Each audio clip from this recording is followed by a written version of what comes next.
First है हमारा peptic ulcer disease. Peptic ulcer किसे बोलते हैं? The acid peptic digestion of the alimentary mucosa result in an ulcer is called peptic ulcer. जो हमारी mucosa है, एलिमेंट्री कैनाल की जो म्यूकोसा है, उसमें क्या होगा, एसिड स्क्रीशन की वजह से जो वो म्यूकोसा है उसमें क्या हो जाएगा, अल्सर फॉर्मेशन हो जाती है, that is known as peptic ulcer. The corrosive effect of acid plus with proteolytic effect of the pepsin, मतलब जो पेप्सिन है उसका प्रोटियोलिटिक फंक्शन है तो उसकी वजह से, और जो एसिड है, इन दोनों के कोरोसिव इफेक्ट की वजह से पेप्टिक अल्सर डिजीज होती है। और ड्योडेनम और स्टमक में होना ये कॉमन साइट है, तो पेप्टिक अल्सर डिजीज जो है वो हमारी ड्योडेनम और स्टमक की है। टाइप्स इसके दो टाइप का होता है पेप्टिक अल्सर, एक्यूट और क्रॉनिक। एक्यूट क्या होगा, when it acute peptic ulcer को आप एक्यूट इरोजिव गैस्ट्राइटिस या एक्यूट स्ट्रेस अल्सर या एक्यूट स्टेरॉयडल अल्सर भी बोलते हैं। इसकी टियोलॉजी क्या है, जैसे ड्रग्स हैं, अगर एस्पिरिन या स्टेरॉयड इनके ज्यादा इनटेक की वजह से एक्यूट इन्फेक्शन हो गया विच रिजल्ट इन सेप्सिस, या बर्न की बाद अगर एकदम अल्सर, उसको आप कर्लिंग अल्सर बोलते हैं, या फिर स्मोकिंग ज्यादा कर लिया, excessive consumption of spirit result in the acute peptic ulcer. Clinical features are dyspepsia होगा, हेमेटमेसिस होगा, एक्यूट एब्डोमिनल पेन होगा पेशेंट को, और हाइपोटेंशन। इसमें आप क्या करते हो, डायग्नोसिस कैसे करोगे, इमरजेंसी एंडोस्कोपी करोगे। एक्यूट कंडीशन में आपके पास पेशेंट आ रहा है, मींस इमरजेंसी सिचुएशन है, अब सीवियर एब्डोमिनल पेन हो रहा है पेशेंट को, हिमेटमेसिस हो रहा है, तो आप इमरजेंसी एंडोस्कोपी उसकी करते हैं। ट्रीटमेंट में रायल्स ट्यूब डालेंगे हम, आइस कोल्ड वाटर और सलाइन स्टमक वॉश देंगे ताकि अगर ब्लीडिंग हो रही है तो वो ना हो, एंटासिड्स देंगे, इंजेक्शन रेनिटिडीन या पेंटाप्रोजोल देंगे, और सर्जरी कर सकते हैं पेशेंट की। सेकंड हमारा आता है क्रॉनिक पेप्टिक अल्सर। क्रॉनिक में क्या होगा, दो पार्ट में हम इसको पढ़ते हैं, क्रॉनिक ड्योडेनल और जो क्रॉनिक हमारे गैस्ट्रिक अल्सर है वो। तो क्रॉनिक ड्योडेनल अल्सर है, it is due to the hyper acidity, ठीक है। मेनली चीफ कॉज क्या है ड्योडेनल अल्सर का, हाइपर एसिडिटी होना, एसिड प्रोडक्शन ज्यादा हो रही है जिसकी वजह से ड्योडेनल अल्सर हो जाते हैं। तो इसके और क्या क्या कॉजेज है, न्यूरोलॉजिकल कॉज भी हो सकते हैं, मतलब अगर जो वेगस नर्व होती है वो स्टिमुलेट हो जाए ज्यादा तो एसिड की स्क्रीशन को वो बढ़ा देती है। तो ये जो वेगस नर्व की स्टिमुलेशन है ये क्यों हुई, वरी की वजह से। ज्यादा कोई पेशेंट वरी करते हैं, एंजाइटी वाले पेशेंट है, हरी बहुत चीजों में, हर चीज में जल्दी है, तो उसकी वजह से भी वेगस नर्व स्टिमुलेट हो सकती है। या फिर non steroidal anti inflammatory drugs के इनटेक की वजह से, जेनेटिक कॉजेज भी हो सकते हैं, जैसे जो पेशेंट है जिनका ब्लड ग्रुप ओ है वो ज्यादा प्रॉन है ड्योडेनल अल्सर होने के। Food habits like spicy food अगर कोई ज्यादा खाता है, या फिर जो विटामिन जिस डाइट में कम हो ऐसी डाइट कोई ले रहा है, स्मोकिंग ज्यादा कर रहा है, हेलिकोबैक्टम पायलोरी का इन्फेक्शन है उसकी वजह से हो सकता है, या एंडोक्राइनल कॉजेज भी हो सकते हैं जैसे हाइपर पैराथायरॉयडिज्म। सेकेंड है हमारा क्रॉनिक में chronic gastric ulcer. It the ulcer occur due to the defective gastric mucosal barrier.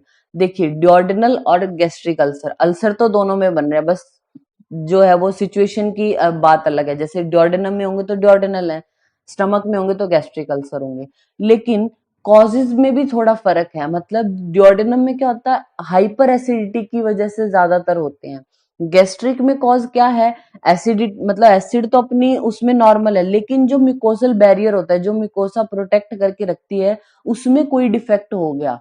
Hyper acidity होना जरूरी नहीं है गैस्ट्रिक अल्सर के लिए, जो म्यूकोसा है उस वो अच्छे से, मतलब जो म्यूकोसल बैरियर होता है जो नहीं अल्सर प्रोड्यूस होने देता नॉर्मली, हम आप देखिए हमारे स्टमक में एसिड है, HCl है, तो सबको तो नहीं अल्सर होते ना, तो जो म्यूकोसल बैरियर है उसमें कोई डिफेक्ट आ जाए तब होता है क्रॉनिक गैस्ट्रिक अल्सर।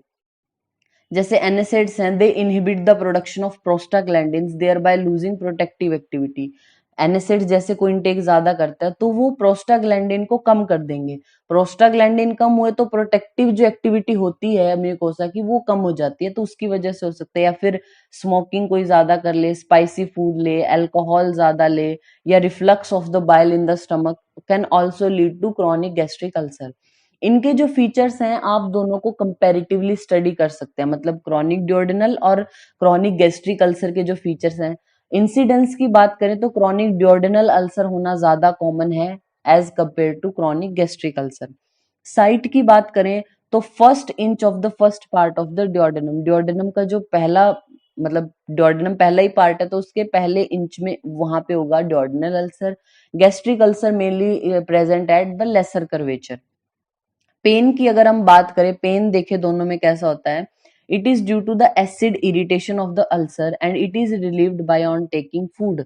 जैसे ही पेशेंट खाना खाएगा तो उसको पेन नहीं होगा, आराम हो जाएगा, और after 1 to 2 hour of taking food, जैसे कि खाना डाइजेस्ट होने लग गया तब पेन सीवियर हो जाता है। तो हंगर पेन बोलते हैं हम ड्यूडेनल अल्सर के पेन को, मीन्स भूख लग, मतलब ऐसा होता है कि उसको खाना खाता रहता है वो, क्योंकि खाना खाने से एकदम उसका पेन ठीक हो जाता है। क्रॉनिक गैस्ट्रिक अल्सर की बात करें तो pain occurs on taking food, ये जब खाना खाता है तब इसका पेन बढ़ जाता है, और relieved by inducing vomiting, vomiting जब ये कर देता है तो उससे शांत हो जाएगा इसका। वेट की अगर हम बात करें तो ड्यूडेनल अल्सर वाले का वेट बढ़ता जाता है, गैस्ट्रिक वाले का कम, क्योंकि उसे पता है गैस्ट्रिक अल्सर वाले को जैसे ही उसने खाना खाया तो पेन होगा उसको, इसलिए वो खाना खाना अवॉइड करता है, तो वेट लॉस की कंडीशन ज्यादा देखने को मिलेगी। ड्यूडेनल वाले का हंगर पेन है, जैसे ही वो खाना खाएगा तो पेन रिलीव हो जाता है, तो वो ज्यादा खाना खाता है, तो वेट गेन होता है ड्यूडेनल अल्सर में। और अगर आप बात करें हिमेटमेसिस और melaena ratio, haematemesis means through vomiting जब ब्लड हो रहा है, मेलिना मीन्स जो स्टूल है उसके साथ जब ब्लड आ रहा है, तो उनकी अगर रेशियो देखें तो ड्यूडेनल अल्सर में हिमेटमेसिस 40% मिलेगा और मेलिना 60% मिलेगा। ड्यूडेनम में अगर अल्सर है, ब्लीडिंग हो रही है अल्सर से, तो स्टूल के साथ वो ब्लीडिंग आएगी, तो 60% चांसेस है मेलिना होने के, हिमेटमेसिस होने के 40% चांसेस है। गैस्ट्रिक में इससे अपोजिट होगा, उसमें हाँ जो हेमेटमेसिस है वो होने के ज्यादा चांसेस है, तो 60% चांसेस है हेमेटमेसिस के और 40% चांसेस है मेलिना के। ऑन एग्जामिनेशन अगर आप देखें तो ड्यूडेनल अल्सर में क्या होगा, tenderness in the right hypochondrium, right hypochondrium में टेंडरनेस होगी, और गैस्ट्रिक अल्सर वालों को टेंडरनेस होगी एपिगैस्ट्रिक एरिया में। वॉमिटिंग की अगर आप बात करें तो never occur in the duodenal ulcer, duodenal ulcer में पेशेंट को वॉमिटिंग नहीं होती जब तक कि पाइलोरिक स्टेनोसिस ना हो जाए। As a complication duodenal ulcer की हो सकती है पाइलोरिक स्टेनोसिस, तो जब तक वो ना हो तब तक ड्यूडेनल अल्सर वाले को वॉमिटिंग नहीं होती। गैस्ट्रिक वाले को फ्रीक्वेंट वॉमिटिंग होगी, जैसे ही खाना खाएगा तभी वॉमिटिंग हो जाएगी। तो ये इनके कुछ फीचर्स हैं जो आप कंपैरेटिवली अगर आपको एग्जाम में आता है तो एक फ्लो चार्ट के फॉर्म में, एक चार्ट की फॉर्म में आप इसको बना सकते हैं। नेक्स्ट आता है इसमें इन्वेस्टिगेशन, आप क्या क्या कराएंगे, तो इसोफेगो गैस्ट्रो ड्यूडेनोस्कोपी करा सकते हैं या बेरियम मील स्टडी कराएंगे। बेरियम मील जब आप स्टडी करते हैं तो उसमें gastric ulcer appear as a niche in the lesser curvature due to the ulcer crater and notch on the greater curvature due to the spasm of stomach. अब देखिए lesser curvature पे आपका अल्सर बन रहा है तो वहां पे निक फॉर्मेशन होगी, और जो ग्रेटर कर्वेचर है वहां पे एक नोच निकल जाएगी due to the spasm of stomach. इसके हम आपको नोट्स जरूर सेंड करेंगे, उससे आपको इमेज है जो उससे क्लियर होगा कि कैसा वो बाद में हो जाएगा अल्सर। लेसर कर्वेचर पे है अल्सर, लेकिन ग्रेटर कर्वेचर पे भी एक नोच अपीयर हो जाती है due to the spasm of stomach. और इसके अलावा हेलिकोबैक्टीरियम पाइलोरी के लिए जो हम टेस्ट कराते हैं वो करा सकते हैं। ट्रीटमेंट में आप क्या देंगे, H2 ब्लॉकर्स देंगे पेशेंट को, जैसे रेनिटिडीन है, फेमोटिडीन, रोक्सेटिडीन। पीपीआई देंगे यानी प्रोटॉन पंप इनहिबिटर में ओमिप्राजोल या पेंटाप्रोजोल। कैल्शियम या मैग्नीशियम बेस्ड जो एंटासिड्स हैं वो देंगे पेशेंट को। डाइट सही लेने को बोलेंगे, मतलब स्पाइसी फूड अवॉइड करेंगे, मतलब उसको बोलेंगे स्मोकिंग नहीं करना, अल्कोहल नहीं लेना, और जो स्पाइसी फूड है उसको ना ले वो। ठीक है, सर्जरी की अगर हम बात करें तो हाईली सिलेक्टिव वेजोटॉमी करते हैं या फिर पायलरोप्लास्टिस में की जाती है। ठीक है, तो ये हमारा टॉपिक है peptic ulcer. Pyloric stenosis, pyloric stenosis, stenosis for narrowing, तो पाइलोरिक पार्ट की जब स्टेनोसिस हो जाए यानी नैरोइंग हो जाए, it is the narrowing of the opening from the stomach to the first part of small intestine. Small intestine यानी पहला पार्ट ड्यूडेनम है उसका, और स्टमक जहां पे एंड हो रहा है वो पाइलोरिक पार्ट है, तो जो वो पाइलोरिक एंट्रम है उसकी नैरोइंग को हम बोलते हैं पाइलोरिक स्टेनोसिस होना। ये chronic cicatrization of the duodenal ulcer result in the narrowing of the pyloric antrum which described as the pyloric stenosis। क्या होगा, जैसे duodenal ulcer है किसी को, chronic है, तो वो अब हील तो होने लगेगा ना थोड़ा सा, तो उसकी सिकेट्राइजेशन की वजह से क्या होता है पाइलोरिक एंट्रम जो है वो नैरो हो जाता है, which lead to pyloric stenosis. इसके कॉजेज क्या हो सकता है, कंजेनाइटल भी हो सकता है, मेनली कंजेनाइटल देखने को आपको मिल सकता है, या फिर फंक्शनल हाइपरट्रॉफी हो पायलोरिक स्फिंक्टर, जो पायलोरिक स्फिंक्टर को जो रेगुलेट कर रही है मसल्स, उनकी अगर हाइपरट्रॉफी हो जाए तो भी वो जो एरिया वो नैरो हो जाएगा, ये कारण हो सकता है। या फिर cicatrization of the ulcer is also a cause. तो सिम्टम्स की अगर आप बात करें तो डल एकिंग पेन होगा पेशेंट को, कॉलिकी पेन होगा due to hyper peristalsis of the stomach, stomach में पेरिस्टाल्सिस बढ़ जाएंगी जिसकी वजह से कॉलिकी पेन होगा। वॉमिटिंग होती है पेशेंट को, वॉमिटिंग बहुत इंपॉर्टेंट फीचर है पायलोरिक स्टेनोसिस का, और उसमें भी कैसी वॉमिटिंग होती है, प्रोफ्यूज वॉमिटिंग होगी, प्रोजेक्टाइल वॉमिटिंग होगी, it is very important feature projectile vomiting. Persistent vomiting होगी, फाउल स्मेलिंग होगी, एंड नॉन बिलियस, बाइल नहीं होगा। अब देखिए आपने जो फूड इनटेक किया, जो भी मिल्क लिया है, कोई भी फूड आपने इनटेक किया, तो वो आगे तो गया ही नहीं ना, ड्योडेनम तक तो गया ही नहीं, तो बाइल तो होगा ही नहीं उसमें मिक्सअप, तो वो एसिडिक होगी, तो वो नॉन बिलियस होगी, foul smelling, persistent, projectile and profuse. Weight loss हो जाएगा, डिस्टेंशन होगा अपर एब्डोमेन का, डिहाइड्रेशन हो सकता है। अगर बच्चों में अगर हम बात करें कि कंजेनाइटल अगर पायलोरिक स्टेनोसिस है तो पुअर फीडिंग होगी, बच्चा दूध ही नहीं पिएगा, फीड ही नहीं लेगा, वेट लॉस हो जाएगा उसका, कॉन्स्टिपेशन होगी, बेल्चिंग हो सकती है। साइंस की अगर आप बात करें तो बहुत इंपॉर्टेंट है पायलोरिक स्टेनोसिस में, आप क्या देखेंगे, विजिबल गैस्ट्रिक पेरिस्टाल्सिस आपको दिखाई देंगी पेशेंट को, जब आप सुपाइन पोजीशन में लेटाएंगे उसकी एग्जामिनेशन करेंगे तो आपको गैस्ट्रिक पेरिस्टाल्सिस जो वो विजिबल होंगी, तो इसको हम क्या बोल सकते हैं, स्टमक दैट यू सी, यानी ऐसा स्टमक जो आपको दिख रहा है। Second, contraction can be felt, जो स्टमक में जो कॉन्ट्रेक्शन आ रही है जब आप पाल्पेट करोगे तो आप वो फील कर सकते हो, तो the stomach that you feel.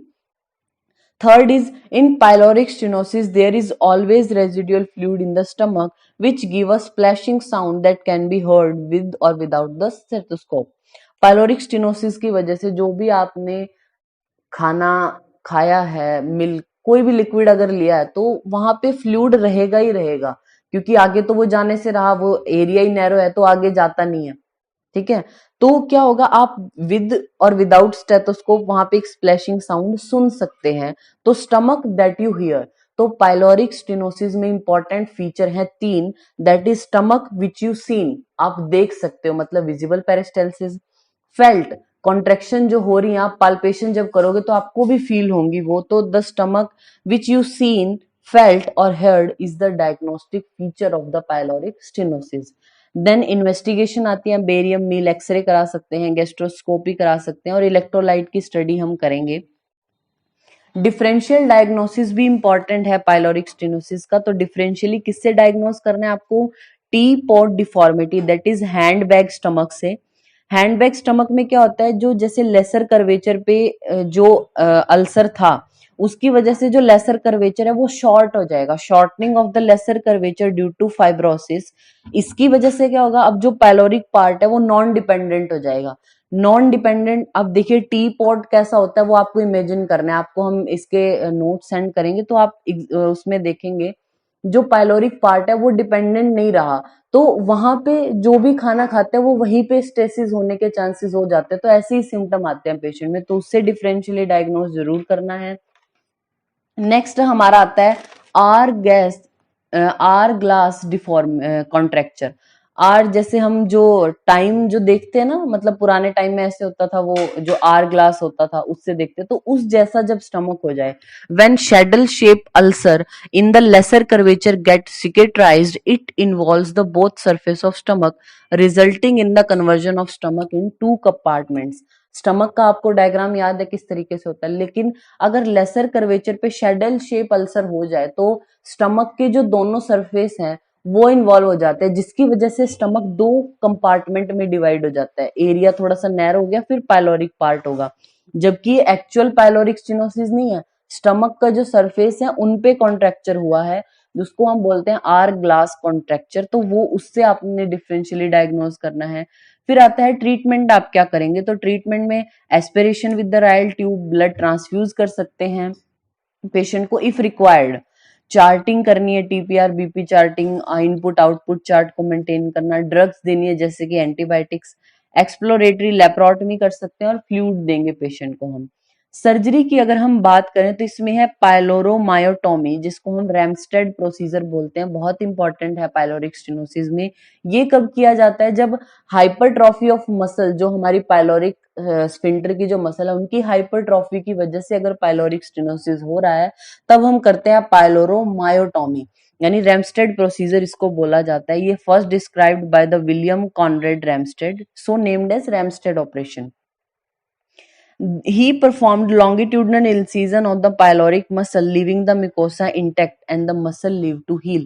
इन्होंने क्या किया था? जैसे ही एब्डोमेन को ओपन किया, आपको दिखा जो पायलोरिक पार्ट है, पायलोरिक स्फिंक्टर की जो मसल है उन पे इंसिजन दे दिया, मस्कुलर लेयर पे इंसिजन दिया है, जो म्यूकोसा है उस पे इंसिजन नहीं दिया, ओपन नहीं किया पूरे तरीके से। तो जैसे ही आपने मसल पे इंसिजन दिया, इंसिजन देने से जो म्यूकोसा वो क्या हो जाएगी? बल्ज हो जाएगी बाहर की तरफ। समझ रहे हैं आप? इमेजिन करना है आपको, म्यूकोसा पे आपने इंसिजन दिया, लॉन्गिट्यूडनल इंसिजन देने के बाद तो क्या हुआ? मसल तो हट गई, अब जो अंदर वाली लेयर है म्यूकोसा वो इंटैक्ट है, वो उस पे आपने इंसिजन नहीं दिया, तो म्यूकोसा को थोड़ा स्पेस मिला ओपन होने के लिए, तो वो म्यूकोसल लेयर में थोड़ा अपने आप को बढ़ा लेगी। फिर आप मसल को ऐसे ही छोड़ देते हैं टू हील। अब वो हील हो जाएंगी तो वो पार्ट थोड़ा खुल गया, दैट इज रैमस्टेड प्रोसीजर। इसके अलावा गैस्ट्रोजेजुनोस्टोमी कर सकते हैं और गैस्ट्रो एंटेरोस्टोमी की जा सकती है। तो ये हमारा टॉपिक है पायलोरिक स्टेनोसिस। ट्यूमर के बारे में, तो ट्यूमर यानी कार्सिनोमा ऑफ स्टमक की अगर आप बात करें तो रिस्क फैक्टर कौन कौन है? The incidence is increased in a person who consume red meat, spices and the spirit. ये जो ज्यादा कंज्यूम करता है उनमें ज्यादा होने के चांसेस होंगे।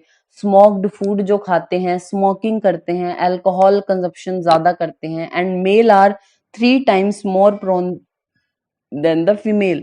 It may occur at any age, but most common age is 5th decade में ज्यादातर देखने को मिलेगा। कैंसर जो स्टमक का हो रहा है उसमें प्री कैंसरस कुछ कंडीशन हो सकती है, मतलब कार्सिनोमा डेवलप होने से पहले आपको पेशेंट हिस्ट्री देगा कि उसको पहले ऐसा हुआ है, तो वो क्या क्या प्री कैंसरस कंडीशन है, जैसे एट्रोफिक गेस्ट्राइटिस, परनीशियस एनीमिया, या फिर एच पाइलोरी का इन्फेक्शन हो गया, और पेशेंट विद हाइपोगामा ग्लोबिनीमिया या फिर एडिनोमेटस जो है वो पॉलिप किसी को हुए हो, तो ये प्री कैंसरस कंडीशन है। या फिर जेनेटिक या फैमिलियल फैक्टर भी देखने को मिलते हैं। WHO ने क्लासिफिकेशन की कि जो कार्सिनोमा है स्टमक का वो कौन कौन सी सेल में होगा उसके अकॉर्डिंग, तो एडिनो कार्सिनोमा हो सकता है, एडिनो स्क्वेमस सेल कार्सिनोमा, या फिर squamous cell carcinoma, undifferentiated carcinoma, या फिर अनक्लासिफाइड कार्सिनोमा। क्लिनिकल फीचर की अगर आप बात करें तो अर्ली सेटाइटी मिलेगा, मतलब खाना नहीं खाया पेशेंट ने इतना ज्यादा, लेकिन थोड़ा सा खाना खाते ही बोलते कि पेट भर गया। अर्ली सेटाइटी होना, फ्लैचुलेंस होना, डिस्कम्फर्ट होगा, pain in upper abdomen, anaemia की कंडीशन होगी, ऑब्स्ट्रक्शन हो सकती है, लंप मिलेगा एब्डोमेन में विच इज हार्ड और इरेगुलर। जब आप पाल्पेट करेंगे तो आपको लंप मिलेगा एब्डोमेन में, वो हार्ड होगा और इरेगुलर शेप का होगा। Stomach mass move with the respiration, ये जो मास है ये रेस्पिरेशन के साथ मूव करेगा। हेमेटिमेसिस की कंडीशन होगी, वॉमिटिंग हो सकती है, and enlargement of the supraclavicular lymph node, जो सुप्राक्लेविकुलर लिम्फ नोड है इनकी एनलार्जमेंट देखने को मिलेगी। अगर मेटास्टेसिस हो गई है तो उसके बाद डिस्निया होना, जॉन्डिस होना या असाइटिस होना ये भी देखने को मिलेगा, वो लेट स्टेजेस की बात है।